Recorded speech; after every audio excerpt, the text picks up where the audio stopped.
You probably have heard Pastor Jim say this on one or more occasions for sure. He says, do not underestimate the power of an invitation. But I want to take it a little step further. God has permission.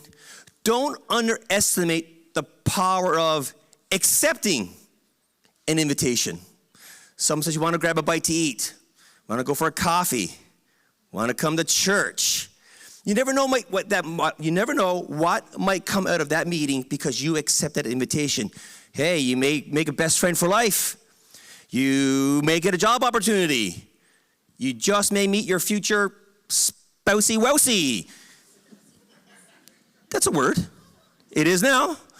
You just never know what could happen. Now, the greatest invitation, it isn't about forcing somebody or manipulating them into something that they don't want to do. It's not being bribed or coerced. It's an ask. Now, the greatest invitation that has ever been made, which is still valid for today, 2,000 years ago approximately, when God sent his son Jesus, and he invited every man and woman and child out of darkness into his glorious light. It's the greatest invitation. You need to accept that invitation. John 3:16 says this, God so loved the world. That's why he gave his son. That whoever would what? Believe what? In him, who he is, would have everlasting life, and you would not perish. Now, God did not, it doesn't say God sent his son in the world because he hated sin so much. And he hated the devil so much. Now, don't misunderstand me. God certainly hates sin. And he certainly hates the devil, and he's much stronger and more powerful. But that was not the motivation of God sending his son. His motivation, loving us. That's what drove him to rescue you. I always think, if one of my children were kidnapped, and I wanted to rescue them, yes, I would hate that kidnapper. I want that kidnapper to pay for what he has done. But the greatest motivation that would have me out looking for my child would be my love for her or him. That's what would drive me. Now, maybe today you're not a child of God. It's been said we're all God's children. Not in the Bible. Sorry to disappoint you. We're all God's creation. Yes. We're all loved by God. Yes. But John 1 verse 12 says this about Jesus. As many who have received him, to them he gave the right to become the children of God. So if you've not received Christ, what he has done on the cross for you, to die for your sin and receiving him in your life as Lord of your life, you're not a child of God. It doesn't mean God doesn't love you. Because John 3:16 says he gave his son for you because he loved you so much. But I'm praying today. I've been praying that if you are in this room, you've never come to salvation in Christ, this will be your day. The Bible says today is the day of salvation. October 12th, 2000, what year is it? 25. Right here at ERCF, you can say, that's when I made the choice. That's when I accepted the invitation of Christ into my life. Never be the same. And for all of us who have already accepted Christ, can I hear all the Christians in the room? Come on. No, come on. You got to be happy about salvation. It's the greatest thing that ever happened to you. Listen, just because you become a Christian, it doesn't mean the invitation is not open to you every day. Because life still has its challenges and difficulties, perplexing moments, days where you wonder, how am I going to make it through? About my kids, it's about your marriage, difficulties in your family. How am I going to make it through? What's the answer? The invitation is still open to you every moment of every day. Hey, anybody ever wake up 1 o'clock in the morning? With something on your mind? Burdened down? The invitation's there 1 o'clock in the morning. Don't ever wake God. Hey, God, excuse me. I don't mean to bother you. No, he's there, ready to hear you and make things lighter for you. So let's just read a couple verses in Matthew chapter 11. We'll go over a couple verses here. and then we'll go into a story in the Bible, true story, about how God met this person and their life was changed forever. It says, come to me. Not come to a religious organization, not to a list of dead rituals and traditions, not necessarily even to just a belief system. Are there certain things to believe about Jesus? Absolutely. But it's not about just coming to an intellectual understanding that, oh yeah, God's real. It's not about that. It's about intimacy. You know, for you guys who are married, I am definitely not giving any marriage advice, okay? So Christina's out in kids' church. Whew, okay. You know, your wife, what does she want? She doesn't want you just to intellectually notice her. Hi, honey, I love you because I'm supposed to. I know your favorite color is brown. You like Swiss Chalet. Does that make you happy? She's like, what? I know you. That is not what she wants. Part of it, but what she wants is intimacy. Now, I know you guys. Oh yeah, I like intimacy too. I hope everybody here is over 13. God is not inviting you in just to an intellectual encounter where you kind of go, yes, God, I know you saved me. I know you're true, and I'm glad I'm going to heaven and not to hell. Good night. No, it's about intimacy. He's a person. He's not an idea. He's not just a belief system. In Timothy said, I know who I believe. He didn't say I know what I believe. He said, I know who I believe. You come to Jesus. Of course, come to Jesus moments every day. Who's invited? All. All. It's not to a select few. It's not narrowed down to those who just check off the right boxes. Maybe you're always used to being the one on the outside looking in. And you probably say, well, why would he invite me? Man, if he knew me, he wouldn't invite me. Because that's probably what you're used to. Because that's how we get treated by a lot of people. You don't get invited to some things because they know what kind of person you are. And they're going like, you ain't coming. We went to a wedding and someone wasn't invited because your attitude, who you are. No, this invitation is open to all. Listen, he knows you so well. It says he even knows the hair on your head, or not so many, but he knows. Listen, it's not a short list. Turn to somebody and say, you're on the list. Tell them, you're on the list. Come to me, all you who labor and are heavy laden. What's weighing you down today? We all got something. We all have something. You're tired. Not on the outside, except for Glenn. He's a hard farmer. He's a good worker. But you're tired on the inside. Working so hard at life, trying to do the right things, weighed down by people's expectations of you, maybe weighed down by religion, dead traditions, and rituals. You're exhausted, depleted, and out of resources. And you're tired.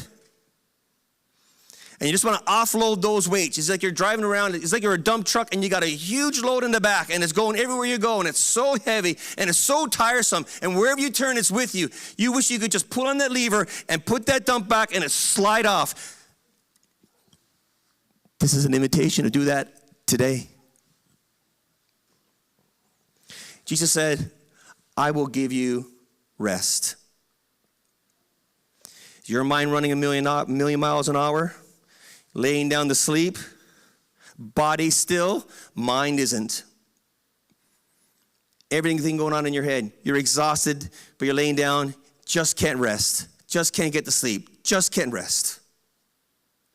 Jesus invites you into a rest. Let's go on to the next verse. He says, take my yoke upon you and learn from me. Now you're thinking, a yoke? Really? See, a yoke still is. My farming experience is very limited to about 0, okay? But a yoke is, you put it on one oxen and onto another oxen, you're joined together and you pull together. What this verse is talking about is that you stop doing things on your own. You stop trying to make it on your own. You stop trying to pull through on your own. You say, I am going to join onto Jesus. And in those days, what it meant was you're going to start to learn from him. Stop living life your way. Learn how to live life God's way. No one knows how to live life more than the life giver. No one knows the creation better than the creator. So let's say you have an object and you don't know what it's used for. One of 3 things usually happen. You either will misuse it, and as a result of misuse, you end up abusing it. And then finally at the end, you're so frustrated, you find no use for it. That's the way life happens to so many people. Don't know what you're created for. Trying to figure it all out. Who isn't? So what do? You misuse your life. And as a result, sometimes you end up abusing your life. And unfortunately, and it's so sad, and I don't talk about it lightly, but some people come to the end and they've done so much misuse and so much abuse, they find life has no use. And someone gets a sad call. Jesus doesn't want that. And I pray that you don't want that.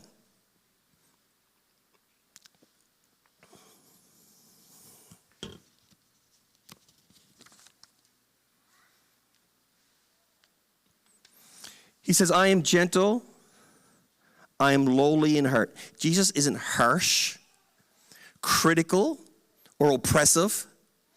He really does know it all, but he's not condescending.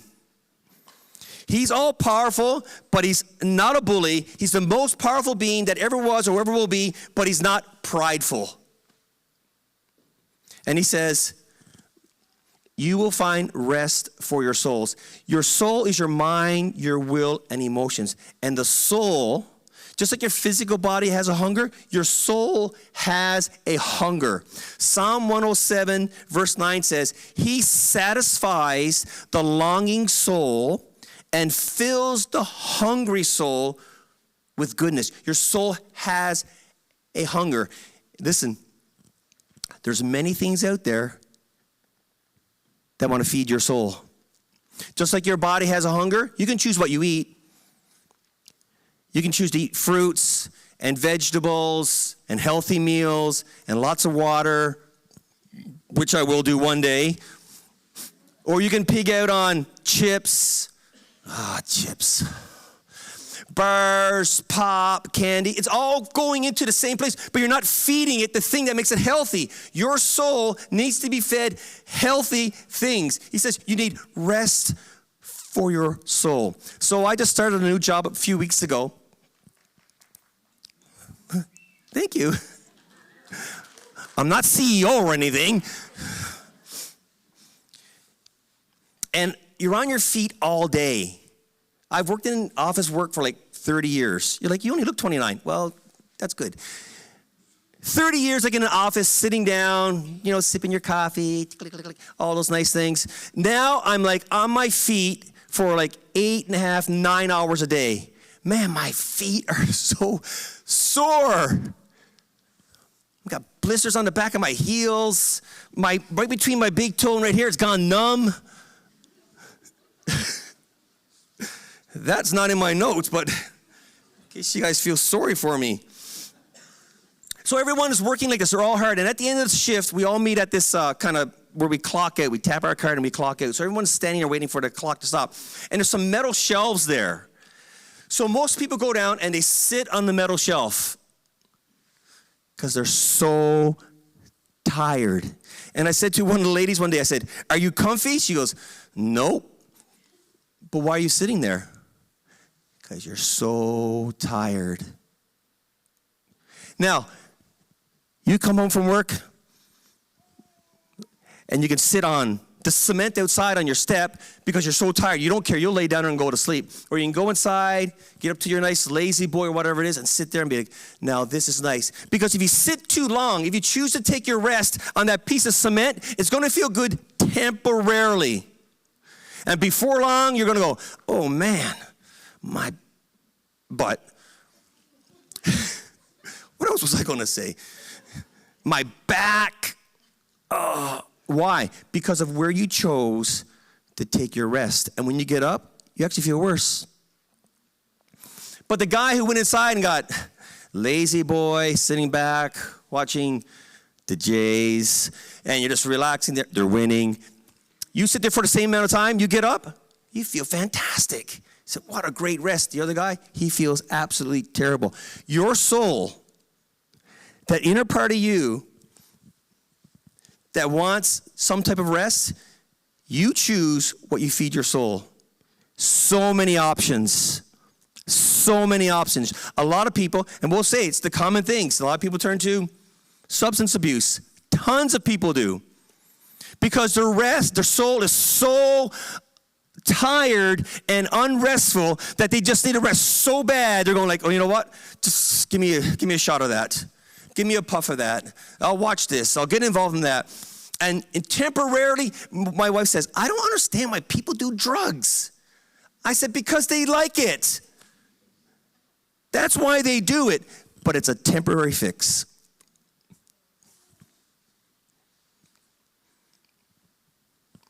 That's why we have a lower house.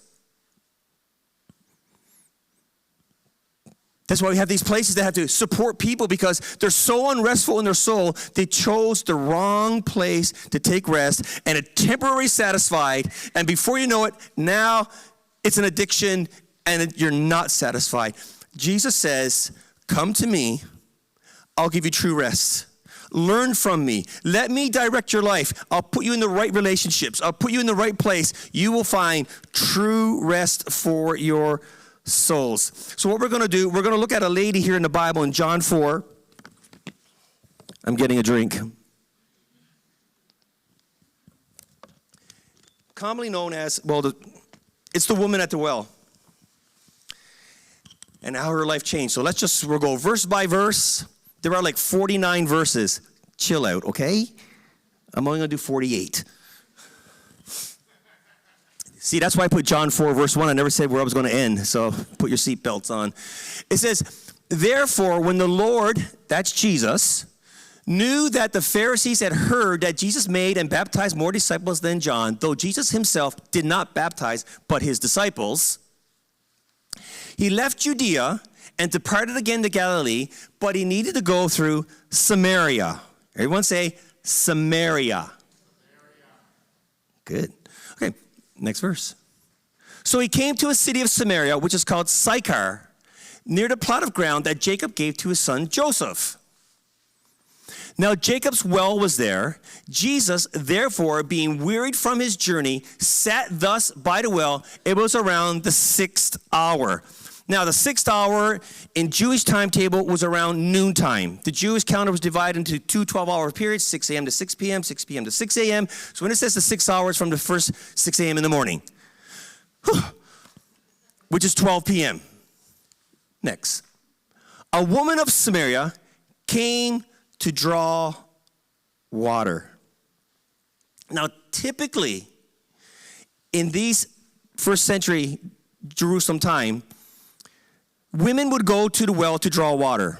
They were mostly kept at home, did household duties, took care of the children, and one of the chores was to go and get water from the well. But they wouldn't go at noontime. It's the hottest time of the day. Who wants to work when it's so hot? You know what it's like, Glenn. Sorry to pick on Glenn. He's working hard.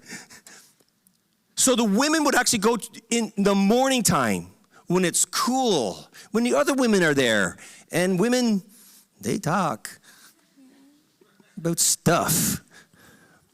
Listen, my kids, I remember, okay, I just got to say this. I remember my girls were downstairs in our house maybe 3 or 4 years ago. They had 2 friends over, 4 girls. I thought there were 25 girls down there, honestly. Like there was never any stopping of talking. I thought, how are they listening to each other? It was just going on and on and on. I love women. I'm married to one, and I have 2 girls, so be quiet. So what was this woman doing at the well at 12 o'clock? Why was she there at noon? Why didn't she come when all the other women were there? Did she lose track of time? Her alarm clock didn't go off. Why is she there? We'll find out. Let's keep going. Jesus said to her, "Give me a drink." Now, it doesn't sound like much of an invitation there. Give me a drink. That's all I got to say about that. We'll come back. For his disciples had gone away into the city to buy food. Next verse. Then the woman of Samaria said to him, "How is it that you," talking to Jesus, "being a Jew, ask a drink from me, a Samaritan woman? For Jews have no dealings with Samaritans." You see, Israel at that time was divided into 2 kingdoms. I can't go through the whole history. If you want to know about it, YouTube it. Okay, so the northern kingdom had 2 tribes, 10 tribes. The southern kingdom had 2 tribes. The northern kingdom, the capital was Samaria. That's where they are.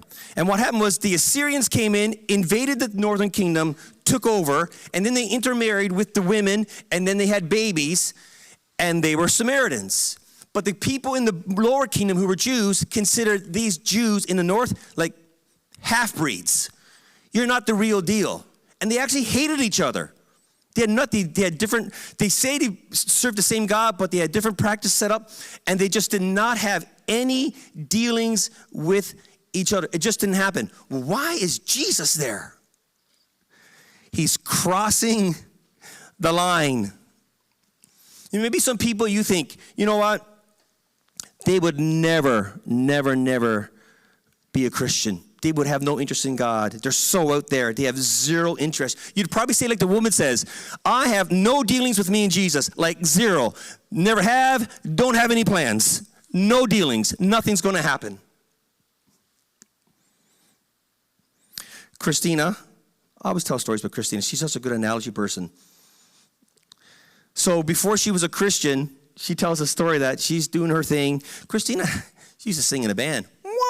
She was really good. And so anyway, a friend of hers approached her and said that they were a Christian and asked her, "Hey, you should follow Christ. It's the greatest thing ever. Like if you know Christ, it'll be the greatest thing."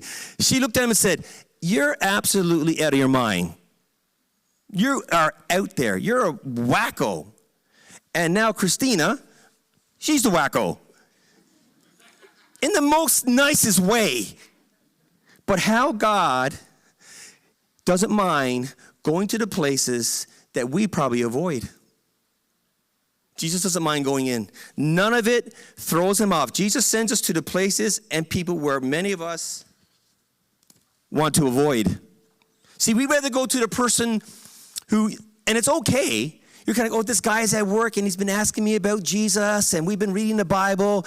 That is fine. But what about the guy whose every second word is like God's name is just his swear word? That's the way it goes. "Well, we don't want to go to that guy.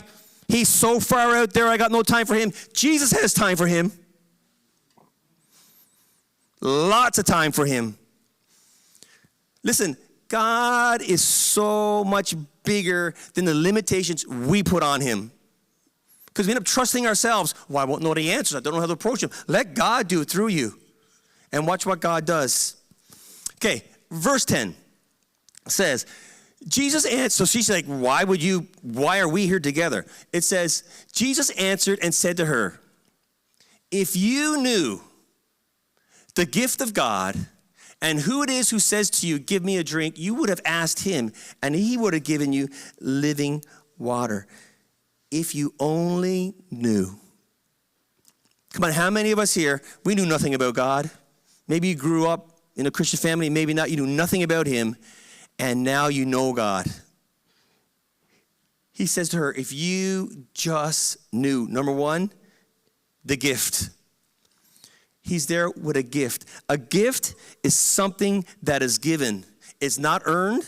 is not worked for. Hey, when you get paid on payday at your work, you don't run into HR. Oh, thank you so much. Oh, thank you for this gift. Oh, thank you so much. I got this money now. Thank you. No, you're like, I worked my butt off all week, 60 hours, slaving all day, blood, sweat, and tears. This ain't no gift. This is earned. But with Jesus, it's a gift. A gift is given, but a gift also has to be received. Jesus is not offering something you need to work for or perform for. You have to receive it. Well, I don't have any church clothes to go to church. And I don't even know a Bible verse, nothing. You don't have to perform for Jesus. See, at the beginning, Jesus says, give me a drink. Now, is God trying to get something from you? Yes. He's trying to get your heart. That's what he's after. He wants your heart. He wants to heal your heart. He wants to restore your heart. He wants to give you take a stony heart and make it soft. Listen, if your heart was like a rock, if you had a rock and you started pouring water on that rock, it's going to hit that rock and flow right off. Nothing's going to get inside that rock. Throw it into the middle of the Atlantic Ocean. Let it sink to the bottom 2 miles. Nothing will get into that rock because it's hard. But if you have a soft heart, like a sponge, oh, you can just take a half cup of water, it soaks it right up. That's what God wants to do to your heart. Give you a soft heart so you can receive the invitation. And what God gives you in exchange for what you so-called give him pales in comparison. Sometimes you think, well, I gave my life to Jesus, like we made like the greatest decision of our lives, which it was, but what God gave back to you, it's the greatest thing that ever happened to you. Then he says, if you just knew the gift and you knew who it was, who says to you, give me a drink. So many of us know about Jesus, but we don't know him. My mom, I was raised in a home, it was a single parent home, but my mom loved Jesus. She did. Took us to Sunday school, took us to church, read us stories the night before we were to go to bed, read lots of stories about Jesus and knew a lot of stories about Jesus. But I just had a lot of knowledge. I didn't have any real experience. I just didn't know who he really was. And then I came into an encounter with who he really was. And then all those stories made sense. See, you can be somebody who has someone else talking to you a lot about Jesus. They tell you about Jesus. But when Jesus tells you about himself, that's a lot different. When he starts speaking to you, he says, if you just knew it was. And when that happens, anybody know Lecrae? No one knows Lecrae here. Anybody? He says, my whole life changed. I hope Lecrae watches this video and says, never mind. When you know these two things, we don't get so concerned about what Jesus asks from us. We don't have anything he needs. He doesn't need us. We desperately need him. And what he has for us is living water. Next verse. The woman said to him, Sir. She doesn't know who he is. He says, if you only knew, Sir, you have nothing to draw with. And the well is deep. Where do you get this living water? It's like, Jesus, like, where's your bucket? Like, you say you're going to give me living water. Like, where's your bucket? You got nothing to draw with. And the well is deep. It says it's 100, not here it doesn't. It says in history, the well is 140 feet deep. She knows it takes a lot of work and a lot of energy to draw water from here. She goes, how are you going to get the water? You got no bucket. You got no rope. How are you going to get down and get this? What is this guy even talking about? We can't be talking about the same thing, she thought. Next verse. I forgot that verse. Are you greater than our father Jacob, who gave us the well and drank from it himself, as well as his sons and livestock? Next verse. Jesus answered and said to her, whoever drinks of this water will thirst again. But whoever drinks of the water that I shall give him, that's the gift, will never thirst. Next verse. But the water that I shall give him will become in him a fountain of water springing up into everlasting life. He says, I'll give you the water. You won't have to work for it. See, she's used to working to get her thirst quenched. She's used to have to travel all that way up the road, get the bucket, draw it down 140 feet, pull it back up, pour it in, put another one down, put it back. She knows it's been a lot of work to quench her thirst. Jesus is saying, actually, I got water that I'll give you, and you'll never get thirsty again. Go to the next verse, please. The woman said to him, Sir, still doesn't know who he is. You ever hear people say, the man upstairs? Don't know who he is.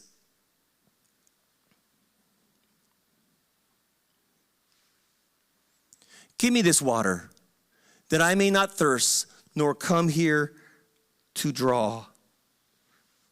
She says, if you can give me that living water, I won't have to keep coming back here day after day after day. She said, I'll gladly receive it. Next verse. So, conversation seems to be going pretty good. Jesus says to her, go call your husband. What? What does that have anything to do with what we're talking about? And come here. The woman said, I have no husband.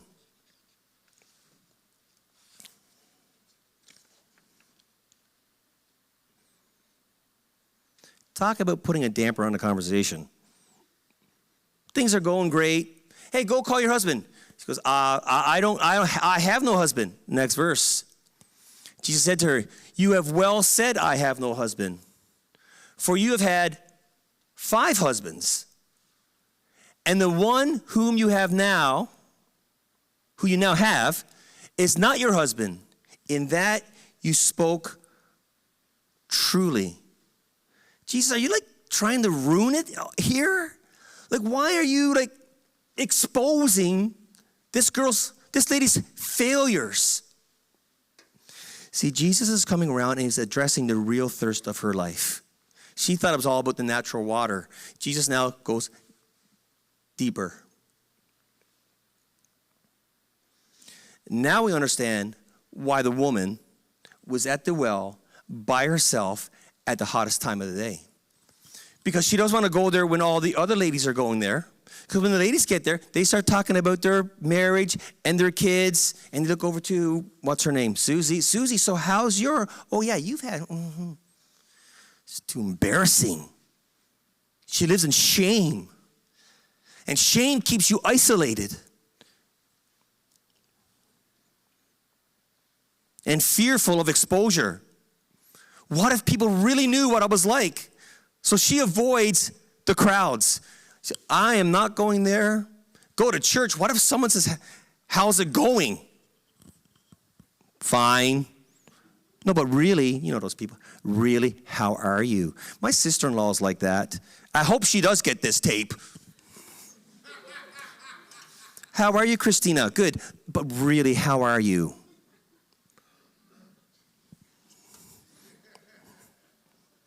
See, the reason why Jesus wants this woman to know that he knows everything, he wants to know the offer of the invitation is still on the table.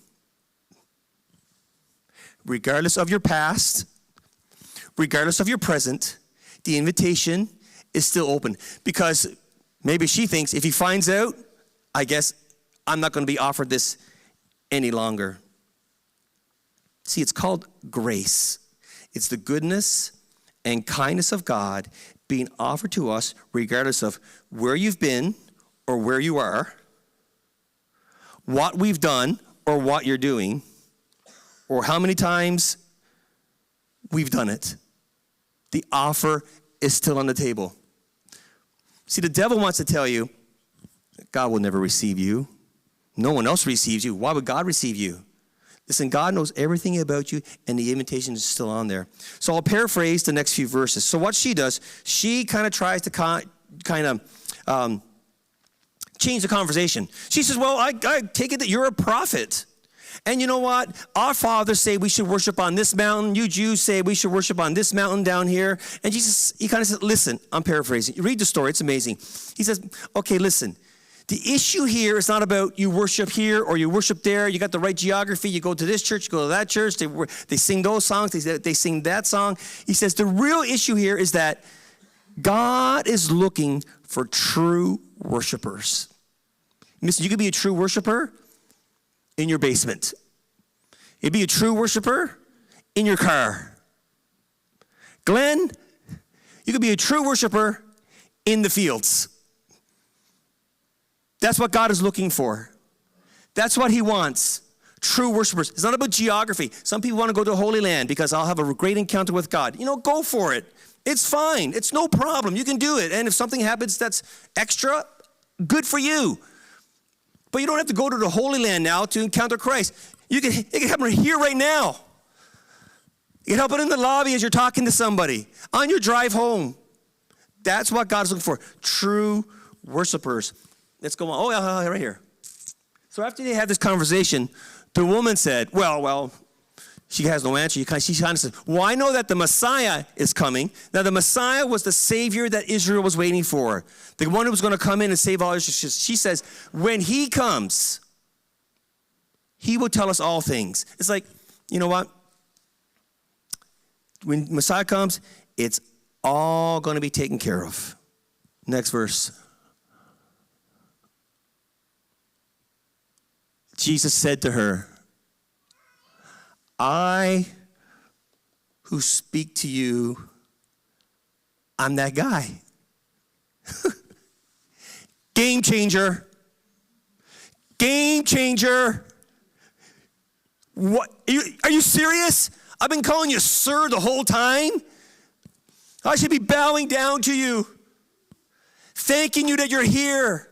You're really gonna satisfy the thirst of my life. How many of you got a story like that? We had that like, wow, that's who you are, God. Your whole life changes. Next verse. It says the woman then left her water pot. What she did, she's so excited. She drops the water pot. She runs back into the city. If the worship team can come back, please. She runs into the city. She starts telling everybody, guys, you have to come and see this man that I met. He told me everything I ever did. The once woman who was shameful and fearful and filled with guilt and didn't want to go in public, all of a sudden she's out there preaching the gospel. Changed her life. She said, you got to come out and find out who this guy is. She leaves the pot behind. You probably, miss, like this. Why are you leaving behind the very thing that you used to go to the source that quenches your thirst? Why are you leaving that behind? There's a good lesson there. There's a great lesson there. When you find out and you come in to the place where you know God's going to quench your thirst, there's going to be a lot of things you leave behind too. Come on, how many here, you've left things behind. You're like, I don't need that anymore. That is not the thing I need to quench my thirst anymore. I'm done with that. If it's drugs or if it's alcohol, whatever it is, put it to the side. That can never quench my thirst. It's never going to rest for my soul. And you leave it behind.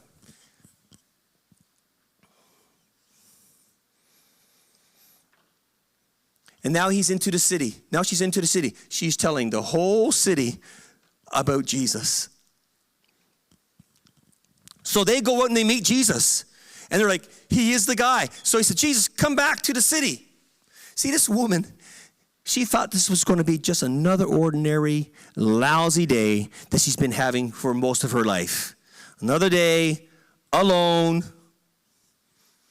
by myself, living in my shame, living in my guilt. 12 noon, she shows up. How long did the conversation take? 45 minutes. Now she's into the city preaching the gospel. Totally changed.